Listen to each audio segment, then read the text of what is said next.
Oi, bom dia, tudo bom? Seja bem-vindo a mais este vídeo do Bíblia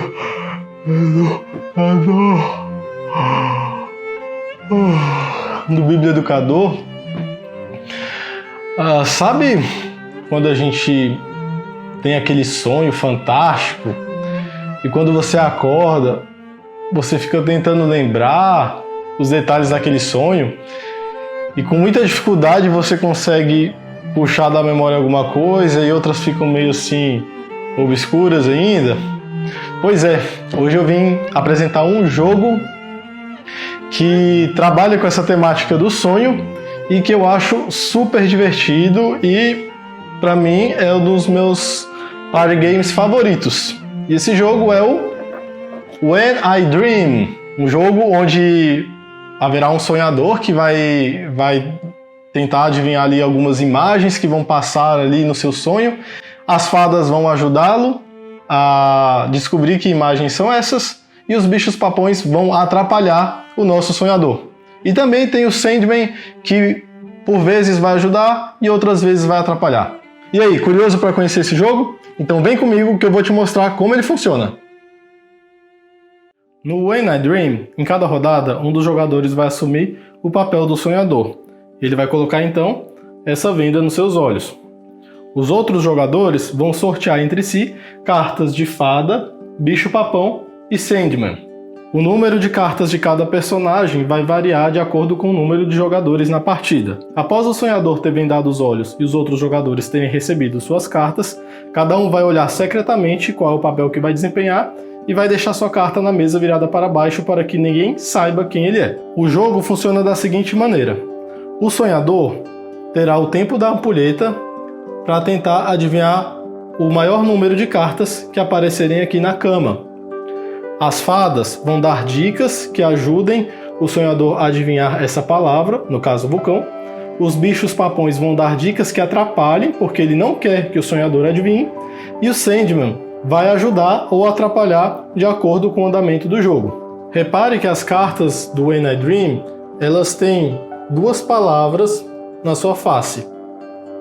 Uma palavra que aparece, no caso vulcão, e outra que vai estar escondida pela cabeceira da cama ou travesseiro da cama, no caso a palavra babá. E as ilustrações, elas fazem referência às duas palavras. Então a ilustração da carta ajuda você a dar dicas. Se você é fada, você tem o desenho do vulcão. Se você é bicho-papão, às vezes você pode utilizar a outra ilustração ou as partes da ilustração que remetem a outra palavra para dar dicas falsas. No caso aqui seria a palavra babá. Enquanto os jogadores vão dando dicas, o sonhador pode falar a palavra que ele acredita ser a qualquer momento. Enquanto ele não fala a palavra, a rodada segue. Os jogadores vão dando a dica e aí volta para o jogador inicial até o momento em que o sonhador vai dizer uma palavra. Se ele acertar a palavra, a gente coloca do lado direito, onde está a fada. Se ele errar, coloca do lado esquerdo, onde está o bicho-papão. Porém, a gente não diz para o jogador se ele acertou ou errou. A gente simplesmente tira a carta e dá prosseguimento à partida. Durante a rodada, se um jogador demora mais de 5 segundos para dar uma dica, ele leva a pança e a gente passa para o próximo a dar a dica para o sonhador. Vamos fazer uma simulação aqui só para vocês entenderem como funciona uma rodada? Vou virar a ampulheta e vou fingir que sou todos os personagens. Lembrando que a fada ajuda, o bicho-papão atrapalha e o Sandman, ele ajuda ou atrapalha dependendo do andar do jogo. Mais na frente eu vou explicar por que ele muda de lado. Então vamos lá. A palavra é essa aqui: quente, mulher, lava, montanha, perigoso, céu, pança, frio, fumaça. Aí a pessoa chuta vulcão. E aí continua a partir do jogador que seria o próximo a falar. Universo, rosa, céu, fedido, cratera, aí planeta.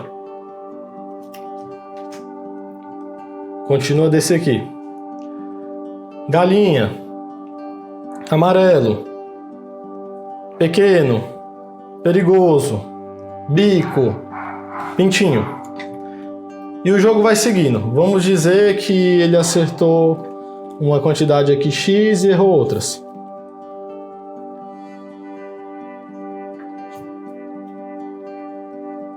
Vou colocar dessa maneira aqui, né? Porque a palavra que aparece é a de baixo.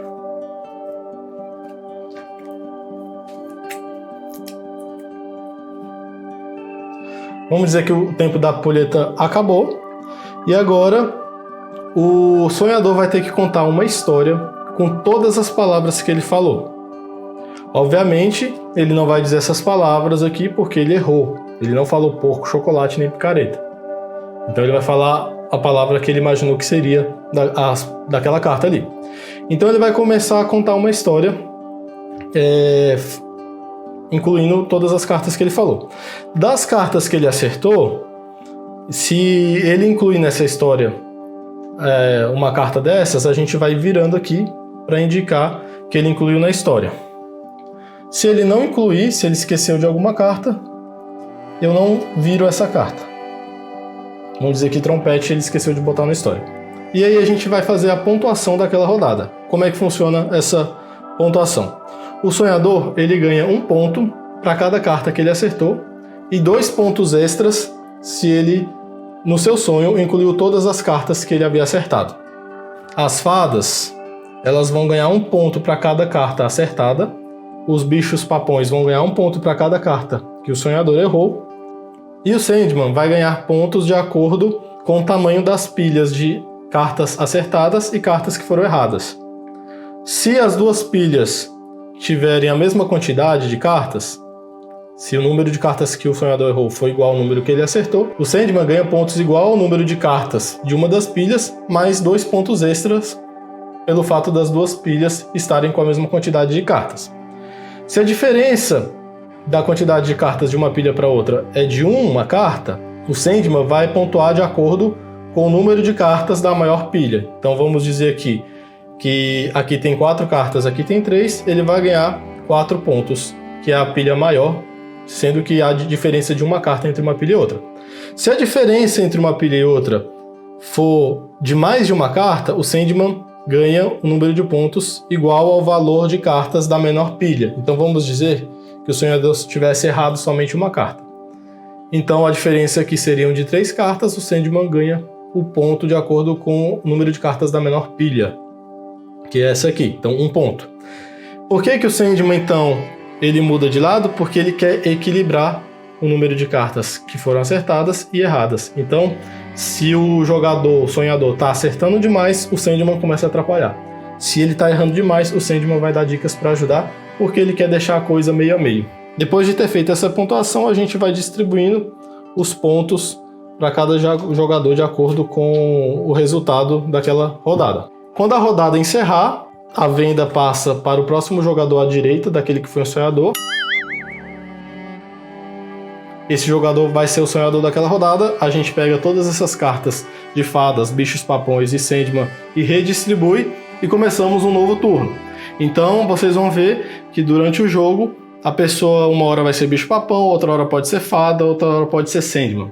E a partida acaba quando todos os jogadores tiverem sido o sonhador pelo menos uma vez, e aí a gente soma os pontos para ver quem ganhou a partida. Como vocês puderam ver, o When I Dream é um jogo que vai exercitar bastante a sua criatividade e a sua memória também. Uma das coisas que eu acho interessante nesse jogo é quando você joga como bicho papão. E eu vejo 2 maneiras de você jogar e interpretar bem esse papel. Como vocês puderam ver, as cartas sempre têm ilustrações que remetem às 2 palavras daquela carta. Nesse caso, a gente tem a palavra lâmpada e a palavra que está escondida que não vai ser utilizada é a palavra rosa.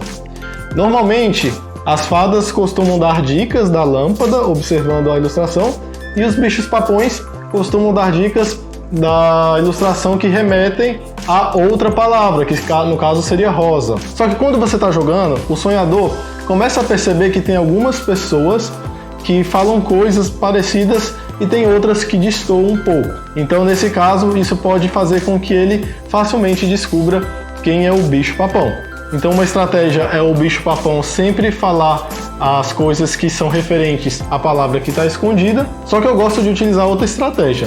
Quando eu sou bicho-papão, e às vezes o bicho-papão está em menor número, e o Sandman está ajudando as fadas, talvez naquele momento, então eu começo a dar dicas parecidas com a palavra que o sonhador tem que acertar. Nesse caso, é lâmpada. Aí as pessoas vão dar dicas, né, para as fadas, e talvez o Sandman que quiser ajudar naquela rodada vai dar dicas para a pessoa adivinhar que aquilo é uma lâmpada, e eu vou pensar numa coisa que seja parecida. Então eu começo a dar dicas talvez de abajur ou de lanterna, e assim minhas dicas vão ficar parecidas com as da fada, só que vão jogar o sonhador para um outro caminho, para ele pensar numa outra coisa que não é a palavra correta. Outro exemplo onde essa estratégia funciona muito bem é quando sai algum tipo de transporte. Por exemplo, sai uma carta de trem e você começa a dar dicas de carro ou de motocicleta. Ou se sai uma carta de maçã e você começa a dar dica de mamão, por exemplo. Então você vai começar a falar coisas bem parecidas, só que vai confundir a cabeça do sonhador, porque ele não vai saber distinguir quem é fada e quem é bicho-papão. E para quem joga como sonhador, o jogo é ótimo para você trabalhar a sua criatividade e memória. Quando eu estou jogando e estou falando ali as palavras, para não esquecê-las, eu já começo a construir a história na minha mente à medida que eu vou falando as palavras que eu estou tentando adivinhar. E aí eu vou construindo uma história meio absurda, porque eu lembro muito bem, na época que eu fazia japonês lá na UNB, o professor, para ajudar a gente a gravar as palavras em japonês, já que a gente não consegue fazer nenhuma relação dos fonemas das palavras, do vocabulário japonês com as palavras em português, já que eles não têm nada parecido, a gente começava a fazer associações absurdas para lembrar das palavras. Por exemplo, a palavra benkyō, que é estudo, a gente pensava, bem que eu devia ter estudado para aquela prova. Ou a palavra soji, que é faxina, a gente pensava, eu sou de faxina. Então isso ajudava a gente a lembrar dessas coisas.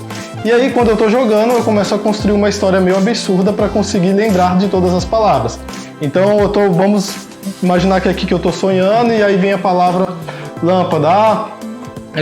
Eu acendi a lâmpada do quarto, e quando a luz se acendeu, eu me dei conta que eu estava numa caverna. E aí apareceu um garoto andando de skate dentro dessa caverna. E nessa caverna tinha um rio onde passava uma gôndola. E aí o gondoleiro começou a coçar o nariz ao ver o skatista, e de repente ele trombou com um carrinho de bebê que estava flutuando naquele rio. E aí ele viu que o carrinho de bebê era feito de madeira de pinheiro. E de repente ele encontrou no bolso do carrinho uma carta. E aí, depois quando eu vou contar a história, eu tento lembrar, vamos ver se funcionou. Eu sonhei que eu tinha acendido uma lâmpada, e quando a luz acendeu eu me dei conta que eu estava numa caverna. E aí, lá nessa caverna, eu vi um garoto andando de skate. E nessa caverna também tinha um rio, onde tinha uma gôndola. E aí, o gondoleiro começou a coçar o nariz ao observar o skatista. E de repente, a gôndola trombou com um carrinho de bebê. Esse carrinho de bebê era feito de madeira de pinheiro. E dentro do bolso do carrinho do bebê havia uma carta. Eu acho que eu acertei, depois eu vou conferir no vídeo, mas eu tenho certeza que eu acertei. Então, eu costumo já, quando eu estou jogando, adivinhando as palavras, já começo a conectar e inventar uma história absurda na minha cabeça, que fica mais fácil na hora de você contar o sonho, porque você visualizou toda aquela história louca, e isso ajuda você a lembrar. Se você é professor, esse jogo pode dar uma ideia bacana de atividade para você fazer. Então, se você trabalha com biologia, você pode fazer cartas referentes aos temas da sua disciplina. Se você trabalha com história, se você trabalha com geografia, ou com química, física, enfim. Algumas disciplinas mais abstratas eu acho um pouco mais difícil. Mas dá para você aproveitar essa ideia e fazer uma coisa bem bacana. E é isso, pessoal. Espero que vocês tenham gostado desse vídeo, espero que tenham curtido o jogo. Vale a pena jogar e adquirir esse aqui. É um dos meus jogos favoritos do estilo Party Game, que são os jogos mais festivos, e ele rende boas risadas. Nos vemos então no próximo vídeo e tenha bons sonhos!